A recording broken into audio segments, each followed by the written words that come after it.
Hey guys, so I thought I'd come on here, and I know I've mentioned it, as part of other videos like vlogs and channel update videos and stuff like that. But I figured I'd come on here and basically give you a bit of a recap on essentially the first week or week and a half so far of the new bus routes that began a week ago on Sunday on the 5th. And I'll say this, as I've mentioned in those other videos, as a part of it, I'll say this. A lot of these bus drivers, obviously you can tell they're new. Some of them are established, like they catch on quick and everything. But the ones that are new, you could definitely tell that they still have a lot to learn. And like I said, the ones that catch on, I won't take them out, but I won't keep them out of this equation either. They still have a lot to learn too when it comes to this new route system that STAN RTA, START, the S if you will, is implementing. And the reason for that mainly is because of the fact that basically, they wanted to simplify, how things are done here. They wanted to simplify, how people, get on the bus and, and head to work and stuff, or head to their destinations without an issue. Well, like I said, people still have a lot to learn because, that being the drivers and even the riders themselves, but the drivers mainly because, of the fact that, well, let's just put it this way. Some of them have, gotten lost or confused as to where they're going. That's a fact. Some of them have gotten confused and lost as to where they're going. And some of them basically, should have, this is the way I look at it. Some of them, even though they might be established and kind of catch on quickly, they should still have people that have done the routes they're going to be doing now, or at least sharing them part of. They should at least have them guiding them around for a bit, until they get used to it. But yeah, it's just one of those situations to where all parties, riders and drivers, have a lot to learn when it comes to this new bus route and everything, this new bus system route, if you will. Because for me, I'll tell you, and I think I've mentioned this before, for me, I got confused. It's like, okay, how does this work? How is this going to, work for me getting back and forth from home to work? And apparently the way it goes down is that the 45 that I take in the morning, which, by the way, they added a new bench there, thank goodness, a new bench with a top and everything. But, I was always wondering, like, okay, how is this going to help me get back, get to work and everything, right? So, basically, one of the biggest changes is the fact that the 45 I would take normally in the morning, I still take that and everything, but in the past, I used to have to get off the bus and get onto another bus to come to Turlock. Well, basically, they eliminated that. They said no more 45W, 45 West, and no more 45E, 45 East. Instead, it's just one 45, all together. And that, when you get to Turlock, you don't get dropped off, in front of your destination. Like I used to get dropped off in front of my store here, right? In front of El Pollo Loco and all that. I used to get dropped off there. Instead, now what happens is we drive over to the Turlock Transit Center, if you will. We drive basically to the Turlock Transit Center, and from the Turlock Transit Center, what happens is the 45 transitions over to the 10. So it basically goes from being the 45, the Newman, Patterson, Crow's Landing, Turlock Transit bus, to the Express to Modesto bus and Modesto Transit bus. That's what it becomes.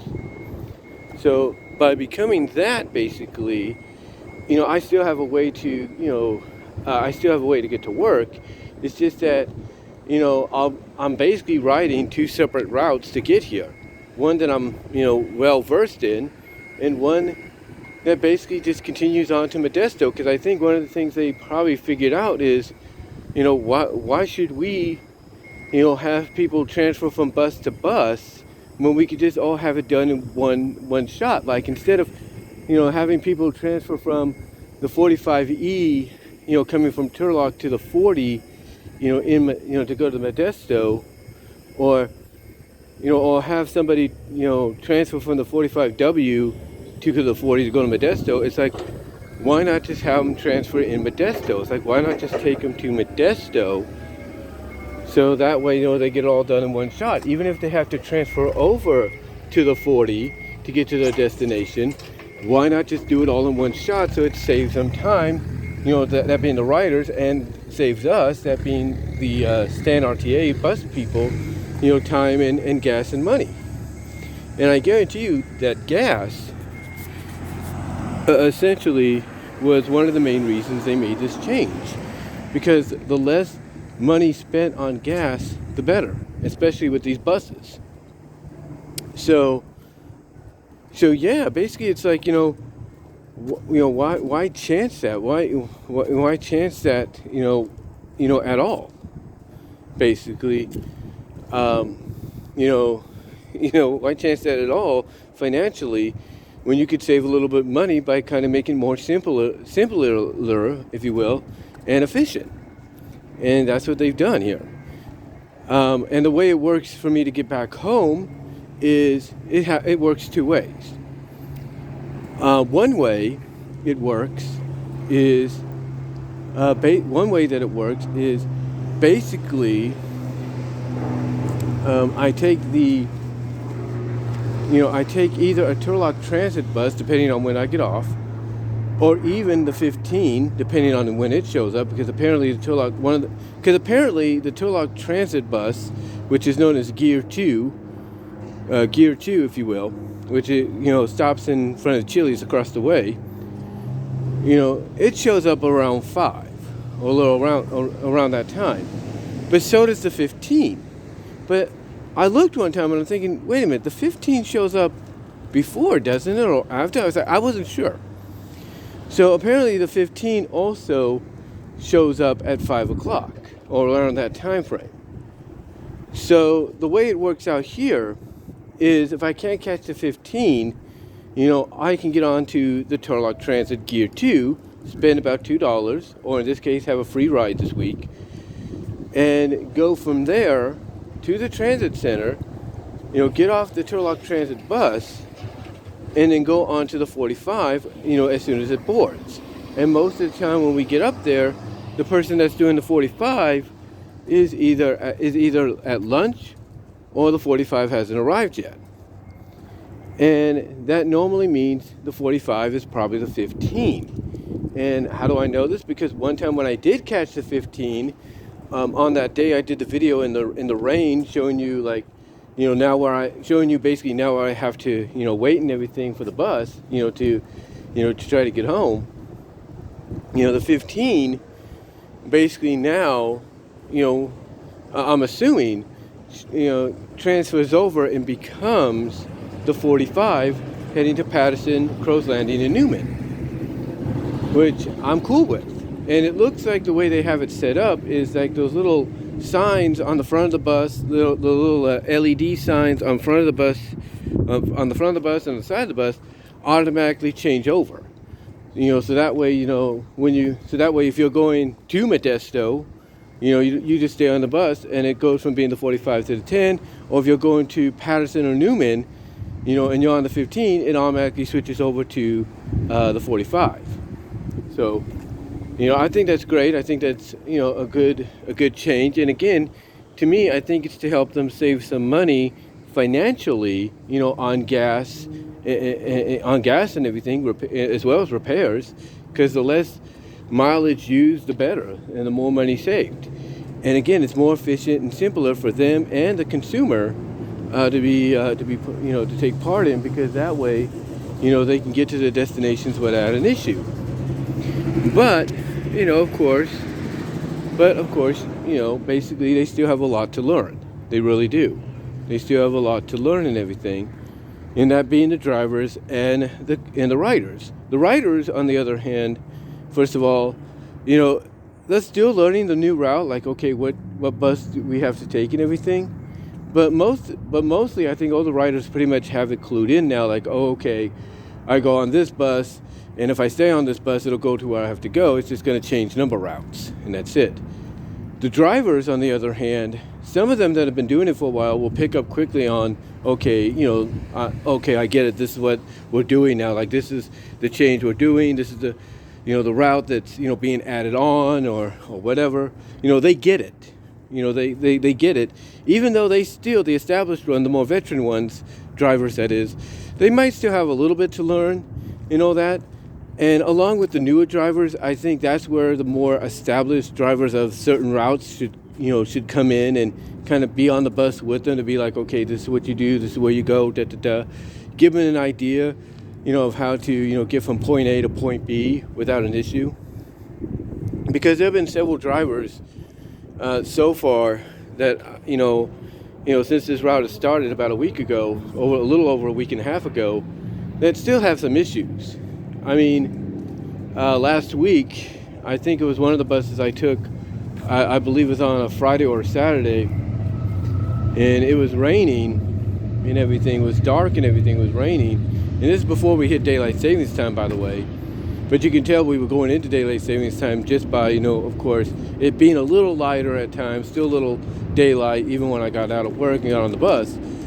But still, what I'm getting at is that the bus, or the bus driver at night, got confused because of the rain and it was dark. And instead of going down the first street, which, leads us to behind Ace Hardware and, well, not behind Ace Hardware, but behind Safe Mart and basically in front of Ace Hardware, in front of the Hammond Senior Center in Patterson and all that, instead of going down that route, he ended up going down 2nd Street and basically going in a big circle till he had to come out the other end of 2nd Street and then head back to the park to get back on track. And then once he got back on track, everything was okay, except instead of basically going down the route that I mentioned, down 1st Street, behind Safe Mart, in front of Ace Hardware, and near the Hammond Senior Center and the skate park and all that, and then going down that path and then going behind Walmart and everything, then instead of going back to Sperry, which he was heading, and then turning right on Sperry to get to Highway 33 to, go to Crow's Landing and Newman. Instead, the driver ended up going back around in a circle behind Safe Mart, just to try to, I guess, get another passenger, see if there's any more passengers or something. And you could tell again, drivers like that, like he kind of got it, like once he got on track and everything, after he did that little unnecessary loop-de-loop, once again behind Safe Mart and everything, he got back on track and he pretty much was able to figure it out. He's back able to figure out, okay, where he was going. Except, when he got to Crow's Landing, the couple that gets dropped off at Crow's Landing had to tell him to stop, in a certain area when they pulled the little wire or pressed the button to tell him to stop. And then for me, honestly, I had to do the same thing when I got to Newman. But what he did is he went down the street prior to Inyo. So yeah, he had to go. He went down that street just briefly, and then he had to turn slightly to the left to get back on Inyo, which is, the street that goes right near the Foster Farms Chicken Center or Distributing Center or whatever it is. He had to go down that. He had to go down that just to get back on track. So yeah, it looks like we're going to be a little busy. We've got a little bit of a tour bus right there. But yeah, he had to do that to get back on track. So even guys like him that you could tell has been doing it for a bit, still are learning the route. Like, they're still getting adjusted to it and all that. Because they're still used to going and doing the routes a different way. Like some of them are still used to doing Gustine and everything. Like I remember last week when I was waiting for one of the buses to show up on the new route, I saw a minibus go down to, directly to Gustine. I'm thinking they're not supposed to do that because they don't serve Gustine anymore, but yet that person still went. So I'm assuming that they're pretty much still used to that. And then if that's not enough, and all that, Like I said, some of the drivers I've been riding with, as of late, like I said, you could tell again, as I mentioned, that some of them know, how to pick it up. They know exactly how to, groove with it, if you will. Kind of really get into it, like basically smooth into it seamlessly, if you will. So you could tell that. But what happened is that one of the buses, and this was when I was coming to work, I think it was like, I don't know, it was earlier this week or last week. I think it might have been last week. One of the buses, the 40 that is, because yes, we still have a 40 bus that goes from Modesto to Patterson, and I think back maybe with a few additional areas here and there, but mostly still stays the same as it used to. The 40 bus the driver ended up going straight down one of the main, like I think it was Ward. It was going down Ward Avenue, straight down. It didn't turn like it's supposed to. It didn't turn like into the back of, Walmart to get onto Sperry, to get onto the freeway or wherever it was going, to get back on track. Instead, it went straight down Ward into the country roads. And they had to basically contact, the guy that was driving the 45 had to contact, throughout our drive up here to Turlock, they had to contact the home base and let them know, hey, 40 went off track. And then they had to contact 40 themselves, and along with the base, to say, hey, you went off track, this is where you're supposed to go. So yeah, some of the drivers, new and like I said, established, still have are still learning the new routes. They really are. And you got to give them time, because some of them, like I mentioned, do seamlessly, they seamlessly merge into it. They basically seamlessly, get used to it. Like they pick up on it, just like that. With a few things they have to still get used to here and there, but they pick up on it seamlessly like that. And, honestly, it's still a learning process. It really is. It's still a learning process. The other learning process is on Saturdays, because apparently I have to basically, get off at Folkworth and Tolley, which is down the street down here. Folkworth and Tolley, it's down there. A little down this way anyway, in that video I did on Saturday that I uploaded, that was me walking from there, because apparently if I was to go to the transit center that day, I would have had to wait, and that would have made me late. So I decided, I'll just walk it, and I got here in less time than Google Maps, said I would. So yeah, it's still a learning process and everything, throughout. It's still a learning process throughout for everybody, because basically, we have to get accustomed, get adjusted, to, what's going to be happening, like what's going to be happening next, like what time and all that. But, for people like me that have been riding the bus, we're still learning the routes, but I think it's easier for us to figure out, and we're picking up on it a lot easier. It's just that we have to adjust our work schedules to get us out on time, because the only difference that, like I've mentioned before in several videos, I think they need to work on, and I think they're going to have to adjust to, because people aren't going to like it, and I guarantee you they're getting complaints about it already, is the 12-hour deal for certain areas. So like with Newman, it's like they start at 6, like the first bus shows up at 6:41 in the morning on the weekdays, and then ends at 6:41. That ain't going to sit well with people. I think they're going to have to extend that. It's like, hey, if you're going to extend the hours for Modesto and Patterson and some of those other areas, you need to do the same for Newman and Cruz Landing. But overall, it's it's still, the past week and a half, it's still a learning process, and we'll just see what happens as time goes on, and whether things change to make it even better, or they just stay the same, or maybe they revert. Who knows? But let me know what your thoughts are, guys. I got to get into work now, and I'll talk to y'all later.